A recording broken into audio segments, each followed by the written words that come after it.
Hello दोस्तों, आप सभी का स्वागत है आज की इस क्लास में। आज हम लोग अपने यूपी होमगार्ड 2026 के एग्ज़ाम के लिए 100 महत्वपूर्ण प्रश्नों के प्रैक्टिस सेट नंबर 7 को लेकर आ चुके हैं, जो वर्दी की जंग से नाप के आपके ये क्लास देखने को मिलती है। सुबह यह क्लास नहीं हो पा रही थी, इसलिए आपको दोपहर में 1 बजे ये क्लास कराई जा रही है। तो आशा करते हैं आप लोग अच्छे होंगे, अच्छे से अपनी स्टडी कर रहे होंगे। तो चलिए बिना किसी देरी को क्लास में आगे बढ़ते हैं। क्लास में आगे बढ़ने से पहले आपसे रिक्वेस्ट है कि क्लास में अंत तक ज़रूर बने रहिएगा। आज का जो प्रैक्टिस है थोड़ा लेवल इसका एकदम आसान रखा गया, क्योंकि एकदम जो बहुत थोड़ा पढ़ा रहेगा वो भी कर लेगा। तो आशा करते हैं आज आज देखते हैं आप कितने प्रश्नों का जवाब दे सकते हैं। आप जितने प्रश्नों का जवाब दे सकते हैं उनको आप टिक करिए एक पेपर में। उसके बाद हमें ऑफलाइन में जब हम ये लाइव क्लास ख़त्म हो जाए तो आप हमें कमेंट में ज़रूर बताइएगा। तो चलिए क्लास को शुरू करते हैं। आज का हमारा पहला प्रश्न है कि होमगार्ड का जो उत्तर प्रदेश होमगार्ड है, इसकी स्थापना कब हुई थी? तो उत्तर प्रदेश होमगार्ड की स्थापना की बात करें क्या 1960 में, 1962 में, 1965 या फिर 1970 में हुई थी? तो उत्तर प्रदेश होमगार्ड की बात करें तो उत्तर प्रदेश होमगार्ड की स्थापना 1962 में की गई थी। वही बात करें अगले प्रश्न की, तो आज का हमारा अगला प्रश्न है कि होमगार्ड का मुख्य ध्येय वाक्य क्या है? तो होमगार्ड के मुख्य ध्येय वाक्य की बात करें तो मुख्य ध्येय वाक्य क्या सेवा और सुरक्षा है, निष्काम सेवा है, सत्यमेव जयते है, वीरता और बलिदान है। तो जो होमगार्ड है इसका मुख्य ध्येय वाक्य क्या है? निष्काम सेवा है। क्या है? निष्काम सेवा है। क्या है? होमगार्ड का मुख्य ध्येय है। वही बात करें अगले प्रश्न की, तो आज का हमारा अगला प्रश्न है कि उत्तर प्रदेश में कुल कितने ज़िले हैं? तो उत्तर प्रदेश में ज़िलों की संख्या की बात करें तो कुल कितने ज़िले उत्तर प्रदेश में हैं? क्या 70 हैं, 72 हैं, 75 हैं या फिर 80 हैं? तो उत्तर प्रदेश में कुल ज़िले कितने हैं? 75 ज़िले हैं। वहीं बात करें अगले प्रश्न की, तो आज का हमारा अगला प्रश्न है कि राज्य स्तर पर होमगार्ड विभाग का सबसे बड़ा अधिकारी कौन होता है? तो राज्य स्तर पे होमगार्ड की बात करें सबसे बड़े अधिकारी की, तो क्या डीजीपी यानी होते हैं, मुख्य सचिव, महानिदेशक या फिर जिलाधिकारी? तो राज्य स्तर पर होमगार्ड विभाग का सबसे बड़ा अधिकारी जो होता है वो महानिदेशक होता है।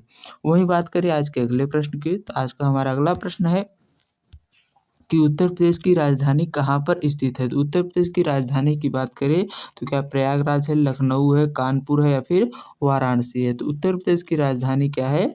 लखनऊ है। पहले क्या है? इससे पहले थी 1911 तक प्रयागराज उत्तर प्रदेश की लखनऊ की जगह क्या थी वो, क्या कहाँ पर राजधानी थी? तो कहाँ पर थी राजधानी? तो फैजाबाद लखनऊ से पहले जो है राजधानी आपकी कहाँ पर थी? तो एक सेकेंड, लखनऊ से पहले आपकी राजधानी कहाँ पर थी? तो प्रयागराज में थी। वहीं बात करें कानपुर को चमड़ा उद्योग को, वाराणसी को घाटों की नगरी या मोक्ष नगरी के नाम से भी जाना जाता है। इसी के साथ अगले प्रश्न पर बढ़ते हैं। तो आज का हमारा अगला प्रश्न है कि भारत के वर्तमान जो गृह मंत्री हैं वो कौन है? भारत के वर्तमान गृह मंत्री की बात करें तो क्या कौन है? तो क्या राजनाथ सिंह है, अमित शाह है, नरेंद्र मोदी या फिर नितिन गडकरी है? तो वर्तमान गृह मंत्री आपके अमित शाह जी हैं। राजनाथ क्या रक्षा मंत्री है, नरेंद्र मोदी प्रधानमंत्री है और नितिन गडकरी जो है सड़क एवं परिवहन मंत्री हैं। इसी के साथ अगले प्रश्न पर बढ़ते हैं। तो आज का हमारा अगला प्रश्न है कि उत्तर प्रदेश के राजकीय जो है पक्षी वो कौन सा है? उत्तर प्रदेश के राजकीय पक्षी की बात करें क्या मोर है, सारस है, कोयल है, फिर तोता है? तो उत्तर प्रदेश का जो राजकीय पक्षी है कौन सा है? कौन सा राजकीय पक्षी? सारस यानी क्रेच है। वही बात करें मोर की, तो भारत का राष्ट्रीय पक्षी है। इसी के साथ अगले प्रश्न पर बढ़ते हैं। तो आज का हमारा अगला प्रश्न है कि राष्ट्रीय मतदाता दिवस जो है वो कब मनाया जाता है?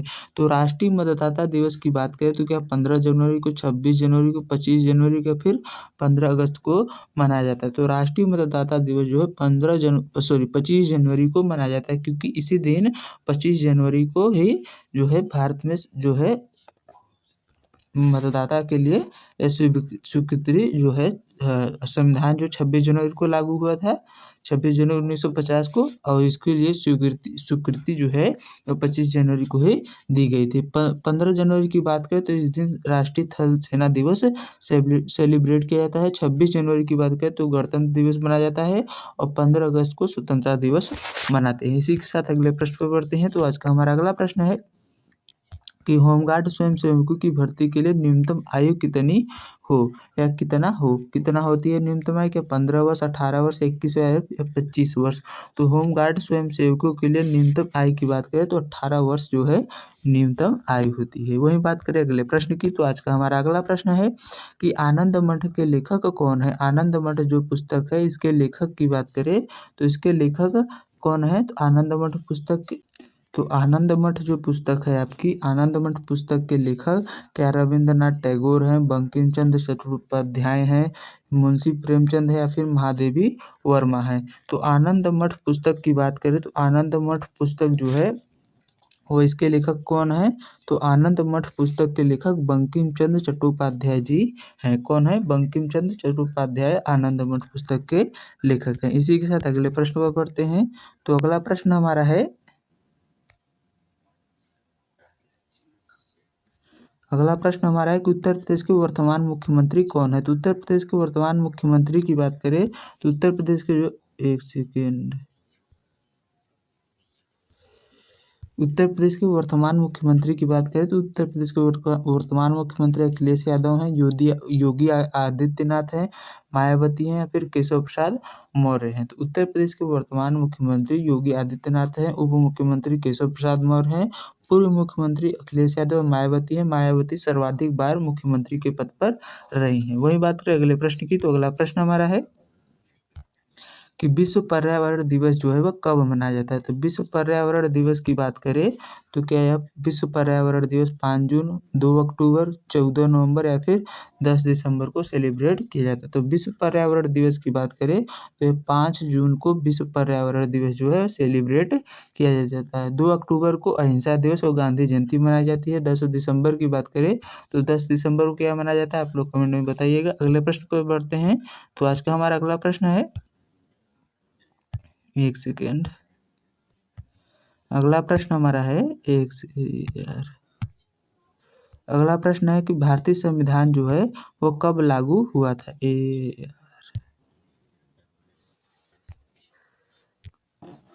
बात करें भारतीय संविधान की तो भारतीय संविधान जो है कब लागू हुआ था। तो भारतीय संविधान का 15 अगस्त 1947 को, 26 जनवरी 1950 को, 26 नवंबर 1949 को या फिर 30 जनवरी 1948 को लागू हुआ था। तो भारतीय संविधान जो है वह 26 जनवरी 1950 को लागू हुआ था, 26 नवंबर 1949 को बनकर तैयार हो गया था, 15 अगस्त 1947 को भारत आज़ाद हुआ था। इसी के साथ अगले प्रश्न पर बढ़ते हैं। तो आज का हमारा अगला प्रश्न है कि उत्तर प्रदेश की जो है राजकीय फूल क्या है। तो उत्तर प्रदेश का राजकीय फूल की बात करें तो यह कमल है, पलाश है, गुलाब है या फिर गेंदा है। तो उत्तर प्रदेश का राजकीय फूल आपका पलाश है। वहीं बात करें भारत के राष्ट्रीय फूल का तो कमल जो है भारत का राष्ट्रीय पुष्प है। इसी के साथ अगले प्रश्न पर पढ़ते हैं। तो आज का हमारा अगला प्रश्न है कि रामचरितमानस जो है वो किसने लिखा है। तो रामचरितमानस की बात करें तो किसके द्वारा लिखी गई है, वाल्मीकि, तुलसीदास, सूरदास या फिर कबीरदास। तो रामचरितमानस जो पुस्तक है वो किसने लिखा है, तो रामचरितमानस पुस्तक तुलसीदास के द्वारा लिखा गया है। इसी के साथ अगले प्रश्न पर बढ़ते हैं। तो आज का हमारा अगला प्रश्न है कि उत्तर प्रदेश की प्रथम महिला मुख्यमंत्री कौन थी। उत्तर प्रदेश की प्रथम महिला मुख्यमंत्री की बात करें तो क्या सरोजिनी नायडू थी, सुचेता कृपलानी थी, मायावती थी या फिर इंदिरा गांधी थी। उत्तर प्रदेश की प्रथम महिला मुख्यमंत्री सुचेता कृपलानी जी थी, प्रथम महिला राज्यपाल सरोजिनी नायडू थी और बात करें इंदिरा गांधी की तो प्रथम महिला प्रधानमंत्री इंदिरा गांधी जी थी। वहीं बात करें अगले प्रश्न की, तो आज का हमारा अगला प्रश्न है कि सौरमंडल का सबसे बड़ा ग्रह जो है वो कौन सा है। सौरमंडल के सबसे बड़ा ग्रह की बात करें तो पृथ्वी है, मंगल है, बृहस्पति है फिर शनि है। तो सौरमंडल का सबसे बड़ा ग्रह जो है बृहस्पति है। मंगल को लाल ग्रह को, शनि के चारों ओर छल्ले दिखाई देते हैं। पृथ्वी एकमात्र ऐसा ग्रह है जिस पर जीवन संभव है। इसी के साथ अगले प्रश्न पर बढ़ते हैं। तो आज का हमारा अगला प्रश्न है कि इंकलाब जिंदाबाद का नारा जो है किसने दिया था। इंकलाब जिंदाबाद के नारे की बात करें तो क्या सुभाष चंद्र बोस, भगत सिंह, चंद्रशेखर आजाद या फिर महात्मा गांधी ने दिया था। तो इंकलाब जिंदाबाद का नारा भगत सिंह के द्वारा दिया गया था। सुभाष चंद्र बोस की बात करें तो इन्होंने तुम मुझे खून दो मैं तुम्हें आज़ादी दूंगा, दिल्ली चलो का नारा दिया। वहीं बात करें महात्मा गांधी ने करो या मरो का नारा भारत छोड़ो आंदोलन के समय दिया था। इसी के साथ अगले प्रश्न पर बढ़ते हैं। तो आज का हमारा अगला प्रश्न है कि होमगार्ड किस मंत्रालय के अधीन आता है। तो होमगार्ड की बात करें तो यह किस मंत्रालय के अधीन होमगार्ड आता है। तो होमगार्ड जो है आपका रक्षा मंत्रालय, गृह मंत्रालय, शिक्षा मंत्रालय, फिर कृषि मंत्रालय के अंतर्गत आता है। तो होमगार्ड जो है वह गृह मंत्रालय के अंतर्गत आता है। इसी के साथ अगले प्रश्न पर बढ़ते हैं। तो आज का हमारा अगला प्रश्न है कि उत्तर प्रदेश में जो कुंभ मेला है वह कहाँ पर लगता है। उत्तर प्रदेश में कुंभ मेले की बात करें तो कुंभ मेला क्या वाराणसी में, प्रयागराज में, अयोध्या में, फिर मथुरा में। तो उत्तर प्रदेश में कुंभ मेला जो है प्रयागराज संगम नगरी में लगता है। वहीं बात करें वाराणसी में तो यहाँ पर घाटों की नगरी, उसे मोक्ष नगरी भी कहा जाता है। अयोध्या में राम जन्मभूमि अवस्थित है जो सरयू नदी के किनारे पर अवस्थित है। मथुरा की बात करें यहाँ पर सबसे ज़्यादा मेले लगते हैं और यह सबसे कम वर्षा वाला जिला है। इसी के साथ अगले प्रश्न पर पढ़ते हैं। तो आज का हमारा अगला प्रश्न है कि उत्तर प्रदेश का राजकीय वृक्ष जो है वो कौन सा है। उत्तर प्रदेश के राजकीय वृक्ष की बात करें तो राजकीय वृक्ष नीम है, पीपल है, अशोक है या फिर बरगद है। तो उत्तर प्रदेश का जो राजकीय वृक्ष है वो क्या है, अशोक उत्तर प्रदेश का राजकीय वृक्ष है। इसी के साथ अगले प्रश्न पर बढ़ते हैं। तो आज का हमारा अगला प्रश्न है कि राष्ट्रगान गाने में कितना समय लगता है। तो राष्ट्रगान को गाने में कुल कितना समय लगता है, क्या 50 सेकंड, 52 सेकंड, 55 सेकंड या फिर 60 सेकंड। तो राष्ट्रगान को गाने में कुल 52 सेकंड का समय लगता है। इसी के साथ अगले प्रश्न पर बढ़ते हैं। तो आज का हमारा अगला प्रश्न है कि होमगार्ड की ड्यूटी में सहायता के लिए कौन सा विभाग मुख्य है। तो होमगार्ड की ड्यूटी में सहायता के लिए विभाग की बात करें, मुख्य सहायक विभाग, तो क्या नगर पालिका है, पुलिस विभाग है, वन विभाग है या फिर रेलवे विभाग है। तो उत्तर प्रदेश जो पुलिस है वह पुलिस विभाग में जो है होमगार्ड की ड्यूटी में सहायता के लिए यह मुख्य विभाग होता है। वहीं बात करें आज के अगले प्रश्न पर। आज का हमारा अगला प्रश्न है कि उत्तर प्रदेश में जो ताजमहल शहर है वो कहाँ पर स्थित है। एक सेकेंड यार, बात करें उत्तर प्रदेश में जो ताजमहल है वो कहाँ, किस शहर में स्थित है। तो क्या लखनऊ में है, आगरा में है, मथुरा में या फिर अलीगढ़ में है। उत्तर प्रदेश में जो ताजमहल है वो आपके आगरा में अवस्थित है। वहीं बात करें मथुरा में सर्वाधिक सबसे कम वर्षा होती है, यहाँ पर सर्वाधिक मेले लगते हैं। लखनऊ की बात करें तो यह उत्तर प्रदेश की राजधानी है। इसी के साथ अगले प्रश्न पर बढ़ते हैं। तो आज का हमारा अगला प्रश्न है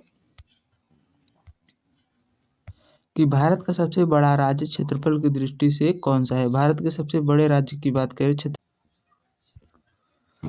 करें भारत का सबसे बड़ा राज्य क्षेत्रफल की दृष्टि से कौन सा है। तो भारत का सबसे बड़ा राज्य क्षेत्रफल की दृष्टि से क्या उत्तर प्रदेश है, राजस्थान है, मध्य प्रदेश है या फिर महाराष्ट्र है। तो भारत का जो क्षेत्रफल की दृष्टि से सबसे बड़ा राज्य है वो राजस्थान है। वहीं बात करें उत्तर प्रदेश चौथे नंबर पर है, दूसरे नंबर पर मध्य प्रदेश है और पाँचवें नंबर पर तीसरे नंबर पर महाराष्ट्र है, पाँचवें नंबर पर गुजरात राज्य है। इसी के साथ अगले प्रश्न में बढ़ते हैं। तो आज का हमारा अगला प्रश्न है कि यूपी में काशी विश्वनाथ मंदिर जो है वो कहाँ पर स्थित है। तो यूपी में बात करें काशी विश्वनाथ मंदिर की तो क्या प्रयागराज में, वाराणसी में, अयोध्या में या फिर गोरखपुर में। तो काशी विश्वनाथ मंदिर आपके वाराणसी में अवस्थित है। वहीं बात करें अयोध्या में राम भगवान का मंदिर अवस्थित है। गोरखपुर में गोरखनाथ का मंदिर अवस्थित है, जहाँ से गोरखपुर से वर्तमान में रवि किशन क्या है वो विधायक है। वहीं बात करें अगले प्रश्न की तो अगला प्रश्न हमारा है कि होमगार्ड स्वयंसेवकों को मिलने वाला दैनिक भत्ते को क्या कहते हैं। जो होमगार्ड स्वयंसेवक हैं उनको जो दैनिक भत्ता मिलता है उसको क्या वेतन कहते हैं, मानदेय कहते हैं, पेंशन कहते हैं या फिर बोनस कहते हैं। तो होमगार्ड स्वयंसेवकों को मिलने वाले दैनिक भत्ते को मानदेय कहा जाता है। इसी के साथ अगले प्रश्न पर बढ़ते हैं। तो अगला प्रश्न हमारा है, ओ माय गॉड ये तो सर्कुलेटिंग हो गया है थोड़ा सा, इस प्रश्न को जाने देते हैं। इसी के साथ अगले प्रश्न पर बढ़ते हैं। तो अगला प्रश्न हमारा है कि उत्तर प्रदेश के किस जिले को पीतल नगरी के नाम से जाना जाता है। तो उत्तर प्रदेश का कौन सा जिला है जिसको पीतल नगरी कहते हैं। क्या मुरादाबाद, मेरठ, फिरोजाबाद या फिर झांसी। तो उत्तर प्रदेश का कौन सा जिला पीतल नगरी के नाम से जाना जाता है। तो पीतल नगरी के नाम से मुरादाबाद जाना जाता है। मेरठ को क्रीड़ा राजधानी, फिरोजाबाद को सुहाग नगरी, कांच की नगरी या फिर चूड़ी नगरी के नाम से जानते हैं। इसी के साथ अगले प्रश्न पर बढ़ते हैं। तो आज का हमारा अगला प्रश्न है, एक सेकंड, अगला प्रश्न हमारा है कि जय जवान जय किसान का नारा जो है को किसने दिया था। जय जवान जय किसान के नारे की बात करें तो यह क्या महात्मा गांधी ने दिया, लाल बहादुर शास्त्री ने दिया, जवाहरलाल नेहरू ने या फिर सरदार पटेल ने। तो जय जवान जय किसान का नारा जो है लाल बहादुर शास्त्री जी के द्वारा दिया गया था। गांधी जी ने करो या मरो का नारा दिया था। सरदार पटेल को जो है सरदार सरदार पटेल जो है इन्होंने बारदोली सत्याग्रह में भाग लिया था। वहीं पर इनको सरदार की उपाधि बारदोली की महिलाओं के द्वारा दिया गया था। वही बात करें अगले प्रश्न की, तो अगला प्रश्न हमारा है कि उत्तर प्रदेश की सीमा कितने राज्यों से मिलती है। तो उत्तर प्रदेश की सीमा की बात करें तो 7 राज्यों से, 8 राज्यों से, 9 राज्यों से या फिर 10 राज्यों से। तो उत्तर प्रदेश की सीमा कुल 8 राज्यों से मिलती है और यूटी को मिला ले तो कुल 9 हो जाएंगे। एक मात्र यूटी कौन सा है, दिल्ली है। इसी के साथ अगले प्रश्न पर बढ़ते हैं। अगला प्रश्न हमारा है कि कंप्यूटर का दिमाग किसे कहा जाता है। तो कंप्यूटर के दिमाग की बात करें तो वो किसे कहा जाता है, क्या मॉनिटर को, कीबोर्ड को, सीपीयू को या फिर माउस को। तो कंप्यूटर का दिमाग जो है सीपीयू को कहा जाता है, जिसका full form central processing unit होता है। इसी के साथ अगले प्रश्न पर बढ़ते हैं। अगला प्रश्न हमारा है कि भारतीय संविधान दिवस जो है कब मनाया जाता है। भारतीय संविधान दिवस की बात करें 15 अगस्त, 26 जनवरी, 26 नवंबर या फिर 2 अक्टूबर। तो भारतीय संविधान दिवस जो आपका 26 नवंबर को मनाया जाता है। इसी दिन संविधान बनकर तैयार हुआ था। 26 जनवरी को जो है गणतंत्र दिवस, क्योंकि इस दिन क्या होता है, जो है हमारा संविधान लागू किया गया था। 15 अगस्त को स्वतंत्रता दिवस, 2 अक्टूबर को अहिंसा दिवस और गांधी जयंती सेलिब्रेट करते हैं। इसी के साथ अगले प्रश्न पर बढ़ते हैं। अगला प्रश्न हमारा है कि उत्तर प्रदेश में जो बुलंद दरवाजा है वो कहाँ पर स्थित है। बुलंद दरवाजे की बात करें तो उत्तर प्रदेश में, एक सेकेंड, उत्तर प्रदेश में जो बुलंद दरवाजा है वो कहाँ पर स्थित है, क्या फतेहपुर सीकरी, लखनऊ, मेरठ या फिर आगरा में। तो बुलंद दरवाजा जो है उत्तर प्रदेश में कहाँ पर स्थित है, तो बुलंद दरवाजा आपके कहाँ पर है, बुलंद दरवाजा आपका, एक सेकेंड, बुलंद दरवाजा आपका कहाँ पर स्थित है। तो बुलंद दरवाजा की बात करें तो आपके लखनऊ में अवस्थित है। इसी के साथ अगले प्रश्न पर बढ़ते हैं। तो अगला प्रश्न हमारा है कि होमगार्ड की ड्यूटी के दौरान अनुशासन की जिम्मेदारी किसकी होती है। तो होमगार्ड जो ड्यूटी करते हैं उनके अनुशासन की जिम्मेदारी क्या स्वयंसेवकों की होती है, कंपनी कमांडर की होती है, दोनों की होती है, इनमें से किसी की नहीं होती है। तो होमगार्ड की ड्यूटी के दौरान जो है उनके अनुशासन की जिम्मेदारी जो होती है कंपनी के कमांडर की होती है। इसी के साथ अगले प्रश्न पर बढ़ते हैं। तो आज का हमारा अगला प्रश्न है कि गौतम बुद्ध का जो जन्म है वो कहाँ पर हुआ था। गौतम बुद्ध के जन्म की बात करें तो क्या कहाँ पर हुआ था, क्या सारनाथ, कुशीनगर, लुम्बिनी या फिर बोधगया में। तो गौतम बुद्ध का जन्म जो है लुम्बिनी में हुआ था। इनको ज्ञान है बोधगया में प्राप्त हुआ था। प्रथम उपदेश सारनाथ में दिया था। वहाँ पर निर्माण यानी मृत्यु कुशीनगर में हुआ था। इसी के साथ अगले प्रश्न पर बढ़ते हैं।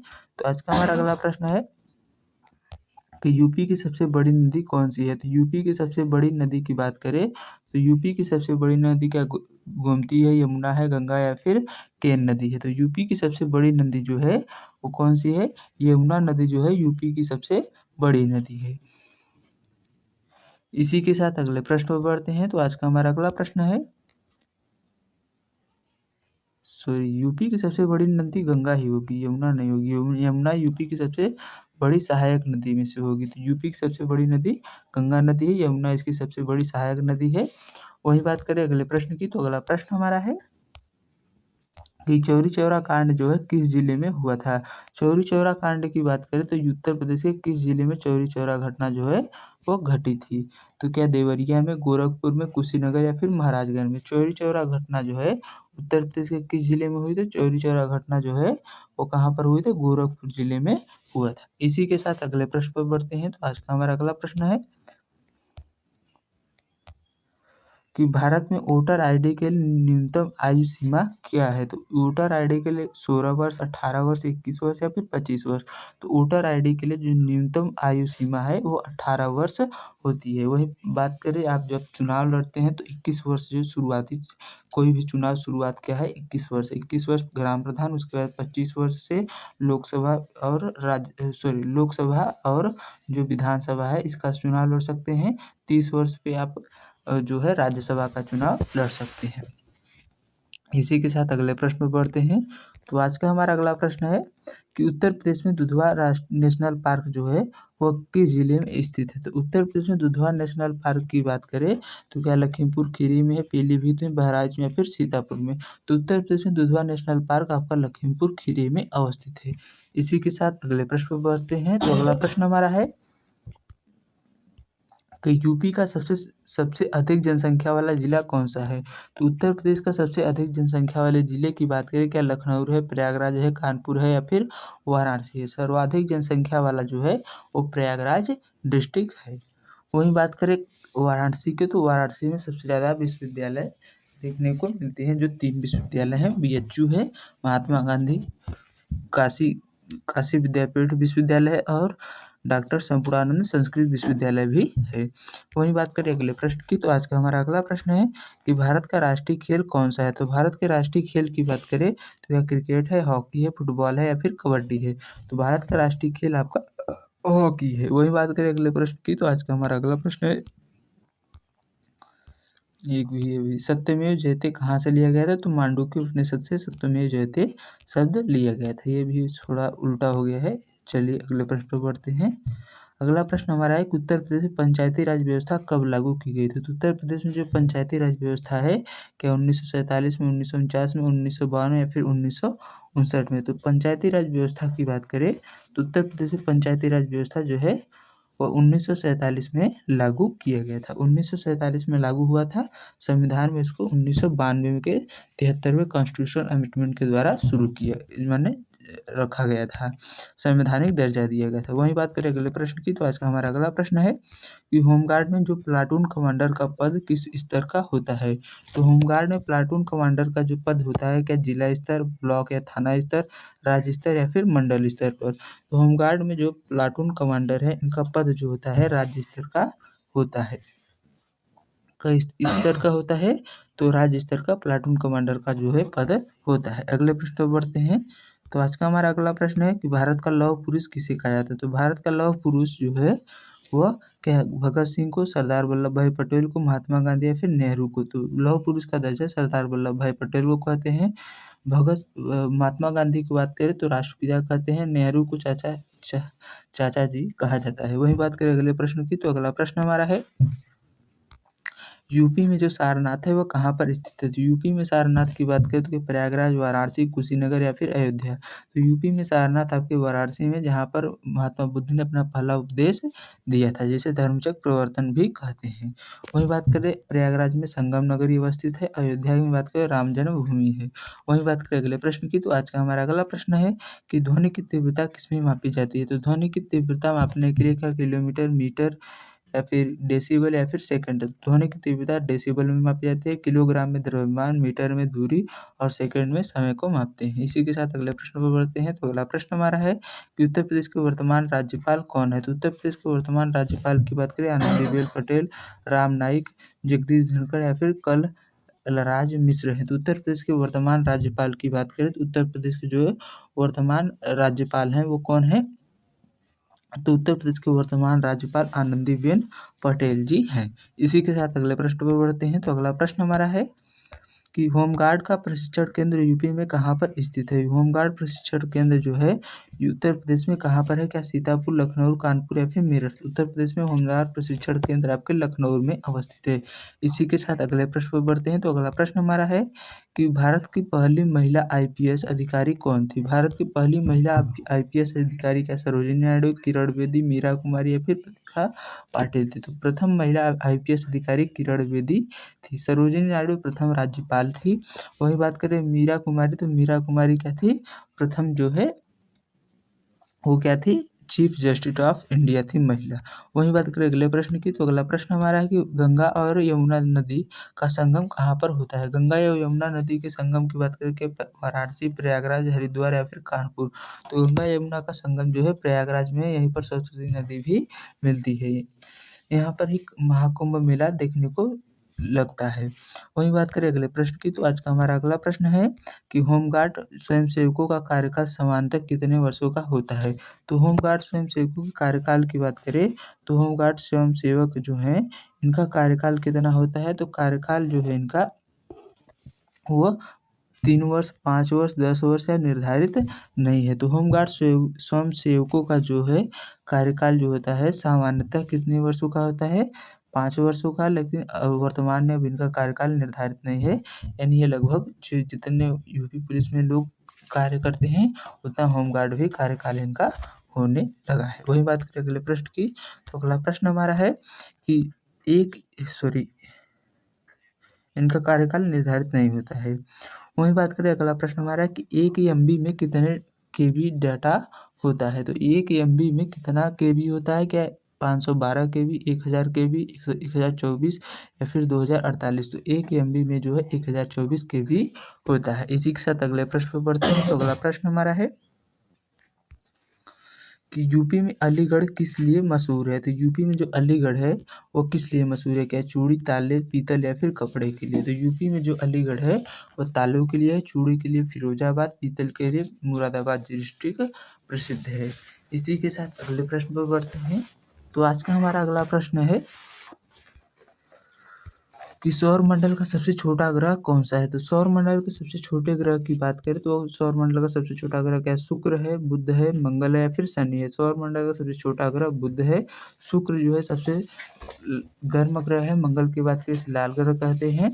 इसी के साथ अगले प्रश्न पर बढ़ते हैं। तो अगला प्रश्न हमारा है कि यूपी का मैनचेस्टर किसे कहा जाता है। उत्तर प्रदेश के मैनचेस्टर की बात करें लखनऊ, कानपुर, आगरा या फिर मेरठ। तो उत्तर प्रदेश का मैनचेस्टर जो है वो कानपुर डिस्ट्रिक्ट को कहा जाता है। लखनऊ को नवाबों की नगरी कहते हैं, आगरा को पेठा नगरी, मेरठ को क्रीड़ा राजधानी कहते हैं। इसी के साथ अगला प्रश्न देखते हैं। तो अगला प्रश्न हमारा है कि भारतीय तिरंगे की लंबाई चौड़ाई का अनुपात क्या है। तो भारतीय तिरंगे की लंबाई चौड़ाई के अनुपात की बात करें 2.3 है, 3:2 है, 4:3 है या फिर 1:1 है। तो भारतीय तिरंगे की लंबाई चौड़ाई का अनुपात 3:2 होता है। इसी के साथ अगले प्रश्न पर बढ़ते हैं। तो आज का हमारा अगला प्रश्न है कि यूपी में मेजर ध्यानचंद खेल विश्वविद्यालय जो है कहाँ पर बनाया गया है। तो उत्तर प्रदेश में मेजर ध्यानचंद खेल विश्वविद्यालय की बात करें तो ये कहाँ पर बनाया गया है। तो क्या लखनऊ में है, मेरठ में, गाजियाबाद या फिर नोएडा में। तो उत्तर प्रदेश में मेजर ध्यानचंद खेल विश्वविद्यालय गाजियाबाद डिस्ट्रिक्ट में बनाया गया है। वही बात करें अगले प्रश्न की। तो अगला प्रश्न हमारा है कि साइबर क्राइम की शिकायत के लिए कौन सा नंबर है। तो साइबर क्राइम के लिए क्या 100 है, 101 है, 1930 है या फिर 1090 है। तो साइबर क्राइम के लिए 1930 नंबर पर जो है वो कॉल किया जाता है। वही बात करें 100 पर तो पुलिस के लिए होता है, 1090 क्या है, महिला हेल्पलाइन के लिए है। वही बात करें अगले प्रश्न की। तो आज का हमारा अगला प्रश्न है कि भारत का राष्ट्रीय पक्षी क्या है। तो भारत के राष्ट्रीय पक्षी की बात करें, एक सेकेंड, भारत के राष्ट्रीय पक्षी की बात करें तो भारत का राष्ट्रीय पक्षी क्या है, बाज है, मोर है, कबूतर है या फिर हंस है। तो भारत का राष्ट्रीय पक्षी आपका मोर है। वही बात करें अगले प्रश्न की। तो आज का हमारा अगला प्रश्न है कि होमगार्ड की वर्दी पर किस रंग की बेरेट यानी टोपी होती है। तो होमगार्ड की वर्दी पर किस रंग की टोपी होती है, क्या नीली, काली, खाली या फिर सफ़ेद। तो होमगार्ड की जो वर्दी है उस पर किस रंग की टोपी होती है। तो होमगार्ड जो हैं उनकी वर्दी पर जो है वो खाली टोपी होती है, किसी रंग की टोपी नहीं, केवल खाली टोपी होती है। वही बात करें अगले प्रश्न की। तो अगला प्रश्न हमारा है कि विश्व महिला दिवस जो है वो कब मनाया जाता है। विश्व महिला दिवस की बात करें तो क्या 8 मार्च को, 10 अप्रैल को, 15 अगस्त को या फिर 2 अक्टूबर को। तो विश्व महिला दिवस 8 मार्च को सेलिब्रेट किया जाता है, 15 अगस्त को स्वतंत्रता दिवस भारत का, 2 अक्टूबर को अहिंसा दिवस मनाया जाता है। वही बात करें अगले प्रश्न की। तो आज का हमारा अगला प्रश्न है कि यूपी में कुंभ मेला कितने वर्षों बाद लगता है। तो यूपी में कुंभ मेला 6 वर्ष, 10 वर्ष, 12 वर्ष या फिर 5 वर्ष। तो कुंभ मेला जो है वो 12 वर्षों के बाद लगता है। कुंभ मेला उत्तर प्रदेश में कितने वर्षों के बाद लगता है। तो कुंभ मेले की बात करें तो उत्तर प्रदेश में कुंभ मेला आपका 12 वर्ष, महाकुंभ नहीं, कुंभ मेला जो है 6 वर्षों के बाद लगता है। महाकुंभ 12 वर्षों के बाद लगता है। और जो है वैसे तो हर साल माघ मेला लगता है। वही बात करें अगले प्रश्न की। तो आज का हमारा अगला प्रश्न है कि भारत की राजधानी दिल्ली कब बनाई गई। भारत की राजधानी दिल्ली की बात करें क्या 1901 में, 1911 में, 1947 या फिर 1950 में। तो भारत की राजधानी कोलकाता से जो दिल्ली है 1911 में, 1911 के संशोधन के द्वारा 1912 में बना था। वही बात करें अगले प्रश्न की। तो अगला प्रश्न हमारा है कि विटामिन सी की कमी से कौन सा रोग होता है। तो विटामिन सी की कमी से होने वाला रोग रतौंधी, बेरी, स्कर्वी या फिर रिकेट्स। विटामिन सी की कमी से होने वाला रोग जो है वह स्कर्वी है। बी जो विटामिन बी की कमी से बेरी, विटामिन ए की कमी से रतौंधी और विटामिन डी की कमी से रिकेट्स रोग होता है। इसी के साथ अगले प्रश्न पे पढ़ते हैं। तो आज का हमारा अगला प्रश्न है कि यूपी में चीनी का कटोरा जो है किस जिले को कहा जाता है। चीनी की कटोरे की बात करें तो किस जिले को उत्तर प्रदेश का चीनी का कटोरा, तो मुजफ्फरनगर, मेरठ को, गोरखपुर या फिर देवरिया को। तो उत्तर प्रदेश का जो मुजफ्फरनगर है इसको चीनी का कटोरा कहा जाता है। इसी के साथ अगले प्रश्न पर पढ़ते हैं। तो अगला प्रश्न हमारा है कि भारत का सर्वोच्च ऊंचा दरवाजा कौन सा है। तो भारत के सबसे ऊंचे दरवाजे की बात करें इंडिया गेट है, गेटवे ऑफ इंडिया में बुलंद दरवाजा है या फिर लाल किला है। तो भारत का जो सबसे ऊंचा दरवाजा है वो कौन सा है। तो सबसे ऊंचे दरवाजे की बात करें तो भारत का इंडिया गेट जो है सबसे ऊंचा दरवाजा है। वही बात करें अगले प्रश्न की। तो आज का हमारा अगला प्रश्न है कि होमगार्ड को प्रशिक्षण कौन देता है। तो होमगार्ड के प्रशिक्षण की बात करें क्या शिक्षक देता है, पुलिस, सेना या प्रशिक्षक देता है, डॉक्टर या फिर वकील। तो होमगार्ड को प्रशिक्षक, पुलिस या सेना प्रशिक्षक देता है। वही बात करें अगले प्रश्न की। तो आज का हमारा अगला प्रश्न है कि योग दिवस जो है कब मनाया जाता है। योग दिवस की बात करें तो क्या 21 जून, 21 जुलाई, 21 मई या फिर 21 अगस्त। तो योग दिवस जो है आपका 21 जून को सेलिब्रेट किया जाता है। वही बात करें अगले प्रश्न की। तो आज का हमारा अगला प्रश्न है कि शिक्षा का अधिकार जो है किस अनुच्छेद में है। आज का जो है 71 से 80 प्रश्न इस स्लाइड में नहीं है, तो उसके लिए माफ़ी चाहते हैं। अगले प्रश्न पर देखते हैं।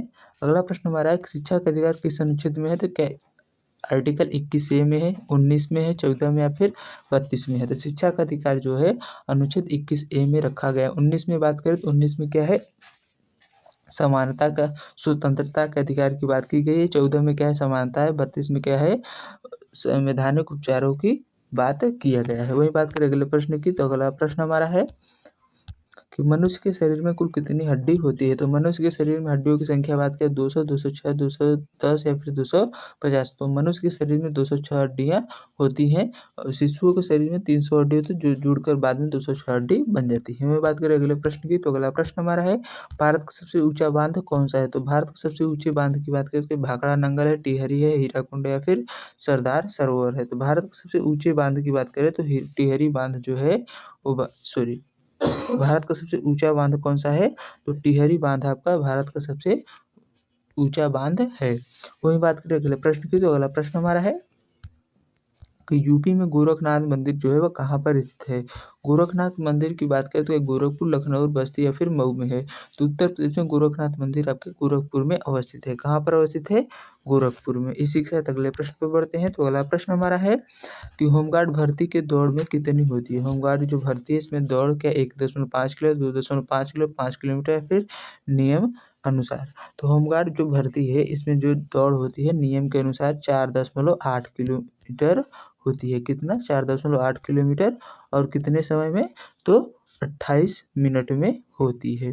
वही बात करें अगले प्रश्न की। तो अगला प्रश्न हमारा है कि राष्ट्रपति को शपथ कौन दिलाता है। तो राष्ट्रपति को शपथ की बात करें प्रधानमंत्री, मुख्य न्यायाधीश, उपराष्ट्रपति या फिर गृह मंत्री। तो राष्ट्रपति को शपथ जो है मुख्य न्यायाधीश दिलाते हैं। इसी के साथ अगले प्रश्न पर बढ़ते हैं। तो आज का हमारा अगला प्रश्न है कि यूपी में फिरोजाबाद किसके लिए मशहूर है। तो यूपी में जो फिरोजाबाद है ताले के लिए, चूड़ियों के लिए, पीतल के लिए, फिर चमड़ा के लिए। फिरोजाबाद जो है चूड़ियों के लिए प्रसिद्ध है, ताले के लिए अलीगढ़, पीतल के लिए मुरादाबाद, चमड़ा के लिए कानपुर प्रसिद्ध है। इसी के साथ अगले प्रश्न पर बढ़ते हैं। तो अगला प्रश्न हमारा है भारत का सबसे पहला उपग्रह कौन सा था। तो भारत के सबसे पहले उपग्रह की बात करें तो क्या रोहिणी है, आर्यभट्ट है, भास्कर है या फिर इनसैट है। तो भारत का सबसे पहला उपग्रह जो है वो कौन सा है। तो भारत का सबसे पहला उपग्रह जो है वो आर्यभट्ट है। क्या है, आर्यभट्ट भारत का सबसे पहला उपग्रह है। इसी के साथ अगले प्रश्न पर बढ़ते हैं। तो अगला प्रश्न हमारा आधार कार्ड में कितने अंकों का नंबर होता है। तो आधार कार्ड में कितने अंकों का नंबर है, 10, 12, 14 या फिर 16। तो आधार कार्ड में कुल 12 अंकों का नंबर होता है। कितने अंकों का नंबर होता है, तो आधार कार्ड में 12 अंकों का नंबर होता है। इसी के साथ अगले प्रश्न पर बढ़ते हैं। तो अगला प्रश्न हमारा है उत्तर प्रदेश में लक्ष्मीबाई का जन्म जो है वो कहाँ पर हुआ था? तो उत्तर प्रदेश में रानी लक्ष्मीबाई का जन्म हुआ था झांसी में, वाराणसी में, ग्वालियर या फिर कानपुर में। तो उत्तर प्रदेश में रानी लक्ष्मीबाई का जन्म वाराणसी में हुआ था। इनके बचपन का नाम मनु छबीली और मणिकर्णिका था। इनका जो समाधि है ग्वालियर में अवस्थित है। झांसी की शासिका थी। वही बात करें अगले प्रश्न की, तो अगला प्रश्न हमारा है कि अहिंसा दिवस जो है कब मनाया जाता है? अहिंसा दिवस की बात करें तो क्या 15 अगस्त, 26 जनवरी, 2 अक्टूबर या फिर 24 जनवरी को? तो अहिंसा दिवस जो है 2 अक्टूबर को सेलिब्रेट किया जाता है। 15 अगस्त को स्वतंत्रता दिवस, 26 जनवरी को गणतंत्र दिवस और 30 जनवरी की बात करें तो शहीद दिवस सेलिब्रेट किया जाता है। इसी के साथ अगले प्रश्न पर बढ़ते हैं। तो अगला प्रश्न हमारा है भारत का सबसे ऊंचा पर्वत कौन सा है? तो भारत का सबसे ऊंचे पर्वत की बात करें माउंट एवरेस्ट है, K2 है, कंचनजंगा या फिर नंदा देवी है। भारत का सबसे ऊंचा पर्वत माउंट K2 है। और बात करें विश्व के सबसे ऊंचे पर्वत की तो माउंट एवरेस्ट है जो 8,848 मीटर ऊंचा है। वही बात करें अगले प्रश्न की, तो अगला प्रश्न हमारा है कि क्या होमगार्ड को पुलिस का दर्जा प्राप्त है? क्या होमगार्ड जो है इनको पुलिस का दर्जा प्राप्त है? हाँ, नहीं, सहायक स्वयंसेवक है, केवल युद्ध में, केवल चुनाव में। तो होमगार्ड जो है इनको क्या पुलिस का दर्जा प्राप्त है? नहीं, इनको केवल सहायक स्वयंसेवक का दर्जा प्राप्त है। इसी के साथ अगले प्रश्न पर बढ़ते हैं। तो अगला प्रश्न हमारा है कि यूपी का जो प्राचीन नाम है वो क्या है? तो यूपी के प्राचीन नाम की बात करें कि अवध है, यूनाइटेड प्रोविंस है, मगध है, फिर आर्यवर्त है। तो यूपी का जो प्राचीन नाम है वो क्या है? यूनाइटेड प्रोविंस है। उत्तर प्रदेश नाम 24 जनवरी 1950 को रखा गया था संयुक्त प्रांत से बदलकर। वही बात करें अगले प्रश्न की, तो अगला प्रश्न हमारा है बेटी बचाओ बेटी पढ़ाओ का अभियान कब शुरू किया गया था? तो बेटी बचाओ बेटी पढ़ाओ का अभियान सन 2014, सन 2015, सन 2016 या फिर सन 2017 को शुरू हुआ था। तो बेटी बचाओ बेटी पढ़ाओ का अभियान सन 2015 में शुरू किया गया था। इसी के साथ अगले प्रश्न पर बढ़ते हैं। तो आज का अगला प्रश्न हमारा है कि काजीरंगा नेशनल पार्क जो है वो कहाँ पर स्थित है? तो काजीरंगा नेशनल पार्क असम में है, यूपी में, एमपी में, फिर बिहार में। तो काजीरंगा नेशनल पार्क आपका असम में अवस्थित है जो एक सींग वाले गैंडे के लिए प्रसिद्ध है। यूपी में दुधवा नेशनल पार्क है। एमपी की बात करें कान्हा है, सतपुड़ा है, पन्ना है और अधिक है। बिहार में बात करें तो वाल्मीकि राष्ट्रीय उद्यान बिहार में अवस्थित है। वहीं बात करें अगले प्रश्न की, तो अगला प्रश्न हमारा है कि यूपी की जो हिंदी संस्थान है वो कहाँ पर स्थित है? यूपी में हिंदी संस्थान की बात करें लखनऊ में, प्रयागराज में, वाराणसी में, फिर आगरा में। तो यूपी में हिंदी संस्थान जो है आपका लखनऊ में अवस्थित है। इसी के साथ अगले प्रश्न पर बढ़ते हैं। तो अगला प्रश्न हमारा है कि भारत का संविधान किसने लिखा था? तो भारत के संविधान को क्या डॉक्टर राजेंद्र प्रसाद ने, डॉक्टर BR अम्बेडकर ने, गांधी जी ने या फिर सरदार पटेल ने? तो भारत का संविधान डॉक्टर भीमराव अम्बेडकर जी के द्वारा लिखा गया था। वही बात करें अगले प्रश्न की, तो अगला प्रश्न हमारा है कि यूपी में सूरताल पश्चिम बिहार वो कहाँ पर स्थित है? सूरताल पश्चिम बिहार की बात करें तो क्या बलिया में, आजमगढ़, मऊ में या फिर गाजीपुर में? तो यूपी में सूरताल पश्चिम बिहार जो है बलिया में अवस्थित है। वही बात करें अगले प्रश्न की, तो अगला प्रश्न हमारा है और आज का अंतिम प्रश्न में हम पहुंच चुके हैं। होमगार्ड महानिदेशक कौन नियुक्त करता है? तो होमगार्ड महानिदेशक को नियुक्त जो है केंद्र सरकार, राज्य सरकार, पुलिस कमिश्नर या फिर DM। तो इस प्रश्न का आप लोग जवाब हमें होमवर्क के तौर पर कमेंट बॉक्स में देंगे। तो अगर आपको यह क्लास अच्छी लगी तो अपने दोस्तों को भी शेयर करें और हमें अधिक से अधिक सपोर्ट करें। अगर कोई डाउट्स है तो आप कमेंट के माध्यम से पूछ सकते हैं और अपने सुझाव भी हमें कमेंट के माध्यम से दे सकते हैं। इसी तरह आपकी ये जो क्लास है ये रेगुलर बेसिस पे चलती रहेगी। तो चलिए मिलते हैं किसी नेक्स्ट क्लास में, तब तक के लिए अपना ध्यान रखिए। जय हिंद, जय भारत।